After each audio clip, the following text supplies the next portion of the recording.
comes and goes with Alfa owners, but a lot of owners tend to start to favor towards the sedans at some point in time in their collection. The Super and the TI have been always coveted, if nothing else. And getting a TI in the States has always been a very difficult and daunting task to chase down one because, quite frankly, they just don't exist. The subtle nuances between the two, the rarity of the TI versus the Super, there's all sorts of things that people kind of gravitate towards. But unless you've ever driven a TI or a Super, you have absolutely no idea how amazing a car it is. Now, I've had at least, near as I can remember anyway, at least 5 Supers in my time. And each passing time I give up one, it's always with regret, always with reservation, but I've always had to give it up for a reason. And then we get lucky. We have good friends in our Alfa communities. This shop has been blessed with a lot of good people who have come and gone, and lots of people support us in many, many ways. This particular TI kind of came into my hands essentially out of luck, but it's the first TI I've ever had my hands on now. We have built TIs for people, but to actually have one in your own possession, no, this is the first. And I kind of want to pay homage to the TI Super. And if I were to do a TI Super, I want to do it right, being not just simply the motor or the period correct parts that would be on it, or the race type like environment that it would have been held in, but we're going to do a lot of things to this car. So I want you to stay tuned to this because this is an introduction to this. It's Saturday morning, it's 28 degrees outside.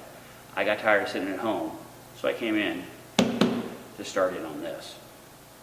Now this car's got a plethora of problems. You probably heard it when I was pulling in. There's something knocking around on the front suspension. I have a feeling that it is greatly compromised under there, and we'll find out. But it does have a good motor. It's inappropriately jetted. It's not quite tuned right yet, but the motor itself is a good foundation along with transmission.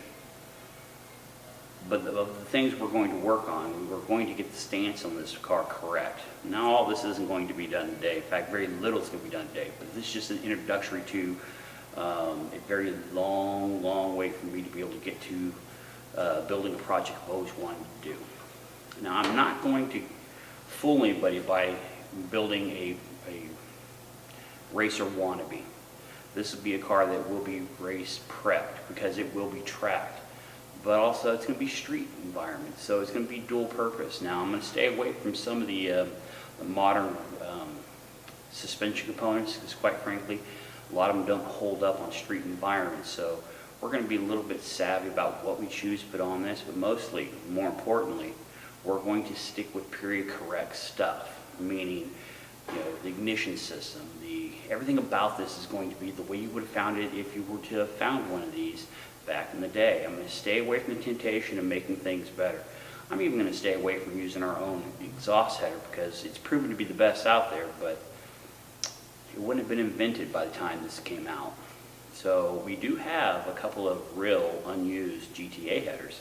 So I'll most likely introduce that into this because that would be period correct. This is going to be a fun project.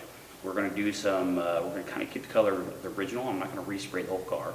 But I am going to distress this. We are going to hand paint era correct livery, and we're going to sand it down. We're going to wear it out a little bit so it kind of matches the age of the car. The whole point of this is to have something that's going to have the era correct look about it. Things that will be noted. We are going to run GTA wheels on this, but we're going to run the 14-inch GTA wheels.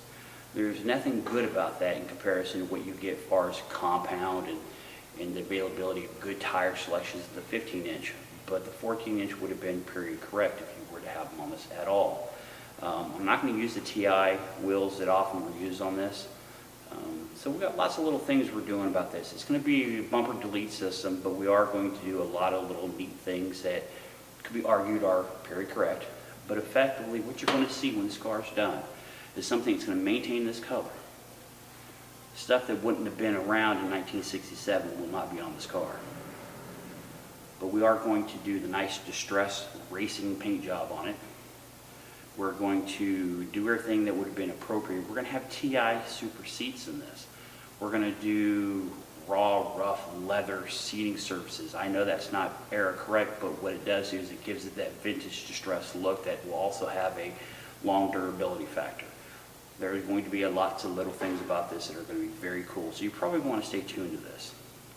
We're lucky enough that we have a wide collection of stuff within the house that we can complete this project with. We have to have good friends in the industry that are currently making exactly what we need in the era correct way, like the TI Super Seat frames. Those are being made right now. We are going to have a set in this. Just lots of little cool things are going to happen with this car. But for now, I'm going to put it on a lift and I'm going to find out what's making that knocking sound and start assessing what our game plan is to build this car, because I want to have this ready ideally so I can do some track day events this summer.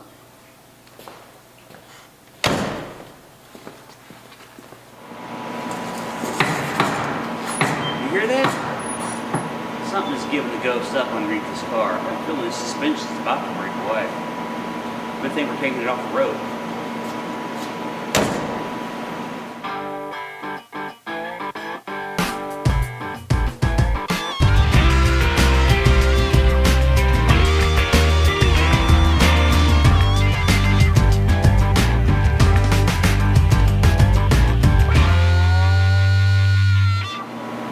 This very well may be difficult to see, but this entire cross member, especially right here, is tilted forward. It's in really bad shape. This is where the lines kind of get grayed because the lower A-arm bushings are completely shot. The upper A-arm is completely destroyed. That's what that clicking sound was. There's lots of heavy welding right where the cross member goes into the pockets on the outer walls. Plus there's reinforced plating there. The steering box is leaking. It's got an odd shimming to it, so it's telling me that the upper portions of the sub-chassis is probably bent away. Lots of heavy welding on the passenger side as well. And so essentially this entire front suspension is competing with itself. The top is trying to compete with the bottom half of the suspension and from front to rear. So there's all sorts of things going on here. And in a nutshell, this suspension is absolutely past it. In every conceivable way you can imagine, it's a good thing that this thing's coming off the road. Because this has lots of poly bushings in it. I'm not against poly bushings. However, there's a time and place for poly bushings. Poly bushings that are for pressure restraint, great thing. Poly bushings that are for vibration control, bad thing. So anything that's related to poly when it comes to vibration, essentially what happens is the vibrations makes the poly bushing harden over time and they crumble and they fall apart. The upper control arms on this have poly bushings on the laterals. This one's crumbling now. This one over here doesn't exist anymore. This is not uncommon with poly bushings. So if you got a street car, put a lot of thought to this. Because a street car, there's very little benefits from running poly stuff. If you can use rubber, do so. Your car will thank you. The positive driving experience would be well worth the effort. And quite frankly, who wants to fill every inch of the road? Now, if you're a race car and you're completely competitive and the car doesn't really experience street racing, or street driving, then by all means, poly makes good sense. But when you're in a car that is meant strictly for the street, or mostly for the street, it kind of becomes a very vague justification for poly stuff. Again, you feel every bit of it. It doesn't absorb any of the energy, so all that road experience is being transmitted through the chassis and you're feeling it. It takes away from the driving experience. If you're on a track, if you've never been on track, look at it this way. Tracks are smooth. They are silky smooth. There isn't potholes. There isn't, significant cracks in it. There isn't areas where the road is raising for unnatural purposes. It is a very cut, smooth experience. So you can get away with rigid springs and spherical bearings and poly bushings and things of that nature because, quite frankly, your car isn't enduring any normal road conditions. So, you know, I'm not trying to preach. What I am trying to do, though, is trying to get you to think it all the way through. If you're going to be driving on the street mostly, you're going to be so much happier with rubber products over poly. And this is a perfect example. All the poly stuff up front here is breaking away and falling apart.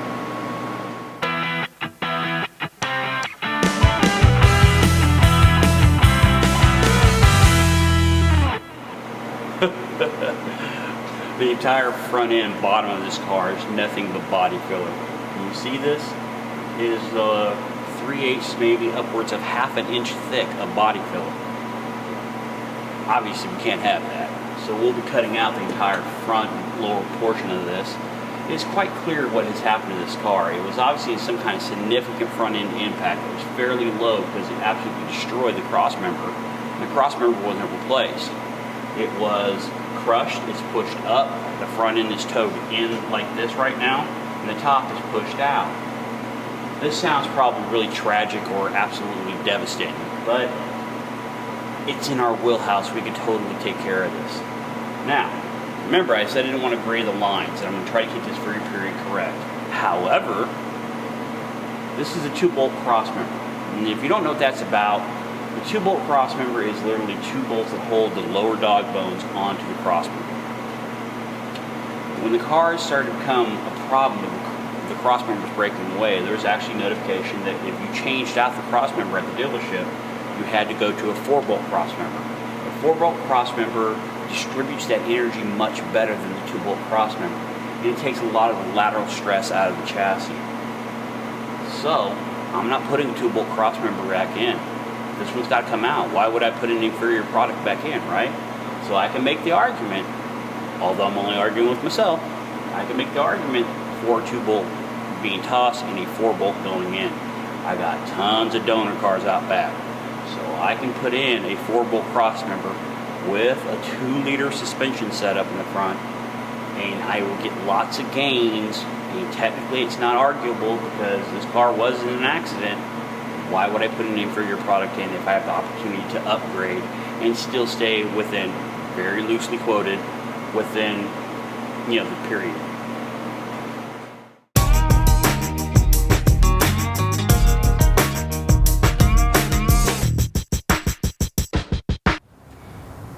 This is a race car that had a very bad accident and it's kind of ended its usability. But this car has a couple things on it that we are very, very lucky to have.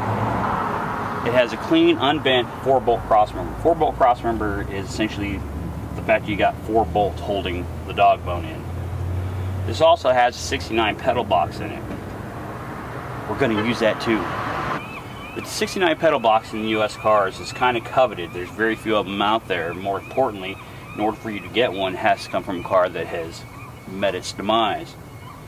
We are going to repurpose this pedal box because it's a floor mounted box, which is a good thing for us, but it's hydraulic clutch, so we're able to use the hydraulic transmission setup instead, which I'm definitely a fan of if I can repurpose a floor pedal.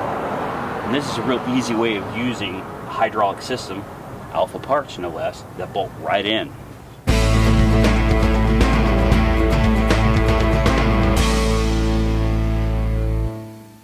It's amazing how in this day and age things have changed for us dramatically. It used to be step-nose cars were somewhat sacrificial and people really didn't care. But now they've become increasingly more difficult to find. The value of them has went through the roof exponentially. This 65 is a very tired and extremely rusty car. However, I can't bring myself to cut it up. We have to leave it be. We'll find a way to save this at some point in time. The other thing is, back here, is a 66 Duetto. Relatively strong car, very clean car. And up until a few years ago, in its current condition, wasn't all that highly sought after. And who would ever thought camtails would be worth as much as they are now? But they are. They're getting more and more valuable. A lot of people are putting their early camtail front ends on these later series car. They're getting a superior motor, and they're driving the heck out of them. They're spending money on them. They're really sinking their efforts into them to create what they want without making it too blasphemous of what it is they're doing. The times in Alfa world have changed. One person's rationality versus another is rarely in sync. This is a perfect example of such. If I were to have an Alfa and I had the means to build it the way I wanted it to, why would I go pay $60, $70, $80, $90,000 for a car that somebody else has built that may not be to my liking, that quite frankly I don't know if it was done right? Some people are now kind of falling back on what they see as logical approaches. This particular Sprint, the nose has been punched in, the trunk is completely rusty, the floor is completely shot, but it is complete. The logic behind this one is spend the money to make it what you want and know that what you have is what you expect and that it's been built right, versus buying something that may have been built 20, 30 years ago when it was of very little value. Build quality may be suspect, rust may be showing. There's all sorts of reasons why people justify what they do. That's kind of where the market is now. People are now willing to buy, we'll call them respectable candidates, not complete rust buckets. They're willing to buy respectable candidates and create what they know to be right, versus buying something that looks good but what's underneath the paint. We have on average 40 to 60 cars in the shop at any given time, and the overwhelming majority have been very much what I just said. Cars had respectable appearances, but when the paint came off, they were cobbled together. People are willing to pay the money, but they're expecting a car that holds up in the end.